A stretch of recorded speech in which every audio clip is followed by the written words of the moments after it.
আমি ভয় পাচ্ছি যে আগামী ইলেকশনের মধ্য দিয়ে ইসলামপন্থীদের আংশিক বিজয় এটা তাদেরকে নতুন আরেক ভয়াবহ বিপর্যয়ের একটা ভূমিকা রচনা করে কিনা। নিজের আকীদা, মানহাজ, জিওপলিটিক্সের গভীরতা, এই বিষয়গুলো নিয়ে অনেক সিদ্ধান্ত আমাদের নেওয়ার দরকার আছে। ক্ষমতা না গিয়েও এই রাষ্ট্রকে কন্ট্রোল করা যেতে পারে।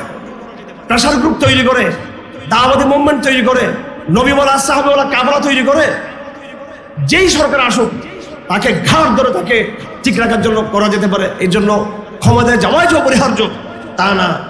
আপনি ক্ষমতার বাইরে থাকলে যে নৈতিক বল আপনার থাকবে, আমি বলে দিচ্ছি ক্ষমতায় গিয়ে আপনি আবুশ করতে বাধ্য হয়ে যাবেন। আপনি, আমি বারবার বলেছি, সংসদ ভবনের একটা সিট তার চেয়ে মসজিদের আবুশহীন মেম্বার অনেক শক্তিশালী। আবু খালেদ সাহেবের বক্তব্য শুনেন নাই আপনারা? উনি বলছে সম্ভব না, মডেল লাইসেন্স দিতেই হবে, আমাকে দুর্গাপূজাতে আমাকে যেতেই হবে, যেহেতু I am part of the system. একজন যদি সে কথা বলে আর 50 জন গিয়ে সেখানে কি করবে? আমি বলছি না এটা বন্ধ করে দেন আপনারা, কারণ এটা আমি বললে সেটা হবে না। কিন্তু শুধু যেটা নিয়ে আমরা পাগল হয়ে গেছি যে এটাই মনে সমাধান, ক্ষমতার যাওয়া, এটা ভুল, এটা আত্মঘাতী সিদ্ধান্ত। আমাদের বিশাল এই জনগোষ্ঠীকে নিয়ে বড় বড় ধরনের আমাদের দাওয়াতি মুভমেন্ট, দাওয়াতি কাফেলা তৈরি করা উচিত। জনগণের মধ্যে ইসলামের, তৌহিদের, শরীয়তের পিপাসাকে জাগ্রত করা উচিত। ক্ষমতা যেতে পারি না যেতে পারি, ইলেকশন হোক না হোক, এদেশের জনগণকে, এদেশের স্কুল, কলেজ, বিশ্ববিদ্যালয়কে এমনভাবে শরীর পিপাসা তৈরি করে সিরতের দুর্গ করে তোলা দরকার ছিল। আমাদের দরকার ছিল প্রত্যেকটা বিশ্ববিদ্যালয়ে তারা এক বাক্যে দাবি দিবে যে আমরা প্রতিটা বিশ্ববিদ্যালয়ে কোরআনের পাঠচক্র বাধ্যতামূলক করা হবে। এখানে প্রতিটি স্কুলকে আমাদের দুর্গ বানানো উচিত। দলীয় দুর্গ বানালে লাভ নাই। আজকে বিভিন্ন ইসলামিক দলগুলো যারা ক্ষমতা আসছে, আপনার দল যাচ্ছে এবং সেটা আপনাদের কিছু বাহ্যিক সিস্টেম, সুন্দর সিস্টেমের কারণে যাচ্ছে। এখানে শরীয়ত এখানে গুরুত্বপূর্ণ নয়, বরং আপনারা এই কথাই বলে যাচ্ছেন বিভিন্ন এই নির্বাচনগুলোতে, ইলেকশনে, যে উই আর ইনক্লুসিভ, আমরা সবাইকে কথা বলার সমাধান দিচ্ছি, এটা বলে আসতেছেন। সেখানে সেকুলার একটা মেয়েকে সন্তুষ্ট করার চেষ্টা করা হচ্ছে, একজন সেকুলার ব্যক্তিকেও সন্তুষ্ট করার কথা হচ্ছে।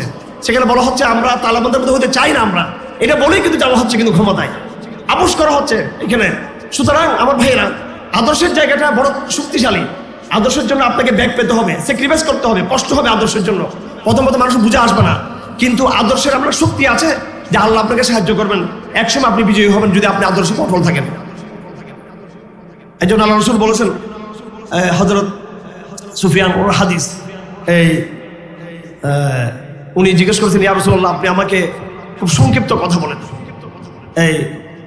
কুল্লি কালিমাতান লা আসআলু আনহা বা'দাক, আপনি আমাকে খুব সংক্ষিপ্ত একটা কথা বলেন, আমি আপনার পর আর কেউ বেশি জিজ্ঞেস করবো না এই সম্পর্কে। তখন আল্লাহ রাসূলুল্লাহ চিন্তিত হয়ে বললেন, কুল আমানতু বিল্লাহ, কুল আমানতু বিল্লাহ, তুমি বলো আমানতু বিল্লাহ, বিশ্বাস এটা তোমার, সুম্মাস্তাকিম, এরপর তুমি অটল থাকবে। আমরা আমানতু বিল্লাহ বলেছি, ইসলামপন্থীরা আমরা ইস্তেকামত থাকতে পারি নাই। আজকে আপনারা শিরোনাম দিয়েছেন এখানে, আমি চেষ্টা করছি শিরোনাম বাইরে না যাওয়ার জন্য। এই যে ইসলামের প্রতি দায়বদ্ধতা, নাকি ইসলামের প্রতি দায়বদ্ধতা, ইসলামের প্রতি দায়বদ্ধতা, এই শব্দটা বড় গুরুত্বপূর্ণ এই সময়ের জন্য। গুরুত্বপূর্ণ কিনা, এটা কোনো দাওয়াতি শিরোনাম বা এটা নিরীহ একটা এই অসহায় সাবজেক্ট টাইটেল না, এটা এই সময়ের গুরুত্বপূর্ণ বিষয়। ইসলামের প্রতি আমাদের দায়বদ্ধতা আছে না? আমাদের আছে কিনা? আমাদের ইসলামের দায়বদ্ধতা আছে আমাদের, এটা আমরা বুঝতেছি যে দায়বদ্ধতা আছে। কিন্তু আমাদের ডক্টর ইউনূস সাহেব কি নিজেকে ইসলামের দায়বদ্ধ রাখছেন? আমাদের বর্তমান ইন্টারিম গভর্নমেন্টের সদস্যরা, উপদেষ্টারা ইসলামের তারা দায়বদ্ধ রাখছে নিজেদেরকে? এনসিপি দায়বদ্ধ রাখছে, বিএনপি দায়বদ্ধ রাখছে, অন্যান্য দলগুলো দায়বদ্ধ রাখছে। এবার আমি আমার ইসলামী দলগুলোর কথা বলি, আমরা কতটুকু ইসলামের দায়বদ্ধতা রাখছি? আমরা কতটুকু দায়বদ্ধতা রাখছি? আমি আমাদের আলোচনা একটু পরে করি। বাংলাদেশে আমাদের মূল লড়াইটা কি?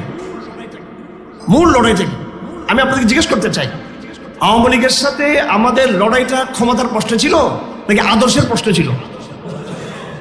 বিএনপির সাথে আওয়ামী লীগের একটা লড়াই ছিল, সেটা ক্ষমতা লড়াই। অন্যান্য দলের সাথে আওয়ামী লীগের একটা ক্ষমতা লড়াই ছিল। এই জায়গায় গিয়ে তারা ক্ষমতার প্রশ্নে কখনো আওয়ামী লীগের সাথে আপোষ করবে, কখনো আওয়ামী লীগকে ফাঁসি দিবে। আওয়ামী লীগকে কেউ ফাঁসি দিতে চায়, আওয়ামী লীগকে কেউ আপোষ করে আবার রিপ্লেস করতে চায়। সবকিছু ক্ষমতার মেরুকরণ। আমাদের সাথে আওয়ামী লীগের যে লড়াইটা, এটা ক্ষমতার প্রশ্ন ছিল না প্রধানত। আমাদের সাথে আওয়ামী লীগের সাথে লড়াইটা ছিল কিসের প্রশ্নে?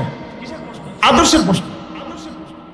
এজন্য কোন আওয়ামী লীগ যদি তার আদর্শ থেকে তওবা করে আনুষ্ঠানিকভাবে ঘোষণা দেয় যে আমি ইসলামের প্রতি আমি দায়বদ্ধ হলাম, আমি আর এই সকলের রাজনীতির মধ্যে আমি নাই, তাহলে আমরা তাকে ওয়েলকাম করতে পারবো কিনা? আমরা পারবো কিনা? আমরা পক্ষান্তরে অন্যদের যে লড়াইটা, তাদের কথা হলো তোমার ফাঁসি হবে, তুমি জুলাই গণহত্যাকারী, আর তুমি যদি আমাকে টাকার ব্যাগটাকে দিয়ে দিতে পারো, অথবা যদি এভাবে একটা যে বুড়িতাপড়া হতে পারে ভারতের মাধ্যমে, আমেরিকা ইত্যাদির মাধ্যমে, তাহলে আমি তোমাকে স্পেস দিয়ে দিব। এগুলো হচ্ছে আমার সামনে, কারণ আমি রাজনৈতিক পরিবারের সন্তান, একবার মারাত্মকভাবে রাজনৈতিক পরিবারের সন্তান। আমি শুধু এমনি না, বাপ দাদা 14 গোষ্ঠীর, নানার বাড়ি, বাবার বাড়ির, দু দিক থেকে, সব দিক থেকে।